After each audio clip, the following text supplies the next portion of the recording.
Halo, perkenalkan aku Rizka, biasa disapa Yuyu. Aku merupakan CEO dan co-founder dari Sukma.co. Sukma.co adalah sebuah online platform di bidang kepenulisan yang berfokus untuk menyajikan konten yang mendorong mentalitas diri, yang memberdayakan, kritis, dan memperkuat identitas, kepercayaan, dan kebangsaan untuk semua jejaring individual dengan bulletin kiasan psikologis. Jadi buat kamu yang ingin berbagi, ingin menulis, dan mengembangkan kapasitas diri kamu sebagai calon penulis muda, bisa bergabung dengan Sukma.co, bisa keep in touch dengan kami, googling aja, dan kami nanti akan siap untuk berkolaborasi dengan kalian. Nah, selain itu aku juga merupakan pelaku startup.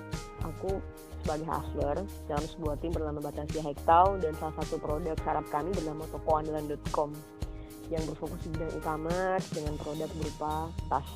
Kalian bisa googling juga tentang itu. Nah, hari ini aku berkesempatan dengan Yendi Student ID untuk berkolaborasi, berbagi seputar istilah-istilah penting yang perlu diketahui oleh para wira swasta atau calon pebisnis yang ingin terjun ke dunia bisnis, bidang apapun. Nah, wira swasta adalah orang yang memiliki kemampuan melihat dan menilai kesempatan bisnis, mengumpulkan sumber daya yang diperlukan untuk mengambil keuntungan darinya, serta mengambil tindakan yang tepat guna memastikan kesuksesan. Dari tadi aku juga udah bahas istilah startup. Nah, startup itu apa sih? Startup merupakan istilah yang digunakan untuk menyebutkan bisnis yang baru dirintis.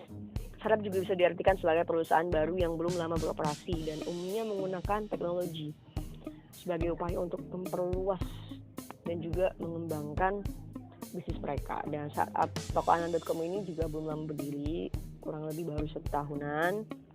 Dan di situ kami bekerja sama dengan stakeholder. Nah, stakeholder adalah pemangku kepentingan, bisa suatu masyarakat, kelompok, komunitas, ataupun individu yang memiliki hubungan dan kepentingan, baik dalam hal finansial ataupun kepentingan lainnya terhadap suatu organisasi atau perusahaan. Contoh stakeholder itu pegawai atau karyawan, pelanggan, staf, dan supplier. Nah, kalian juga ketika terjun di bidang bisnis perlu tahu nih tentang yang namanya prospek. Prospek adalah hal yang mungkin terjadi dalam suatu hal dan bisa berpotensi menimbulkan dampak tertentu.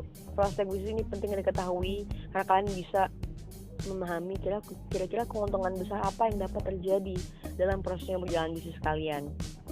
Nah, dan para pelaku startup ini selalu mengejar yang namanya revenue. Revenue adalah jumlah pendapatan atau uang yang diterima oleh perusahaan dari hasil penjualan produk, barang, atau jasa dari pelanggan dan tidak berasal dari penanaman modal sebelumnya. Dan umumnya bidang-bidang bisnis seperti e-commerce itu menggunakan payment gateway.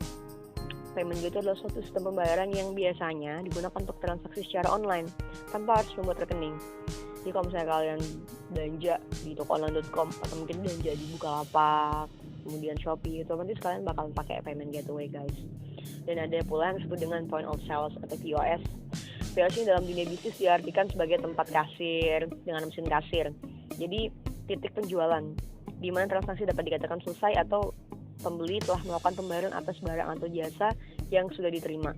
Pada POS ini, penjual akan menghitung seluruh jumlah harga yang dibeli konsumen dan memberikan data berupa struk pembelian kepada konsumen. Nah, ada pula istilah yang disebut sebagai wholesaler. Wholesaler ini perantara yang membeli dari produsen dalam jumlah besar untuk kemudian mereka jual kembali kepada pengecer atau pembeli. Sehingga penting untuk teman-teman ketika melakukan ini atau sebagai wholesaler, kalian memahami apa yang disebut dengan retail. Nah, retail ini merupakan istilah di mana kamu berperan sebagai reseller dan menjual barang dari supplier langsung ke pembeli. Maka kegiatan tersebut disebut dengan eceran atau retail, atau kalian disebut sebagai pelaku eceran. Jadi melibatkan proses pemasaran produk, penjualan barang secara langsung ke konsumen akhir untuk penggunaan pribadi dan bukan bisnis.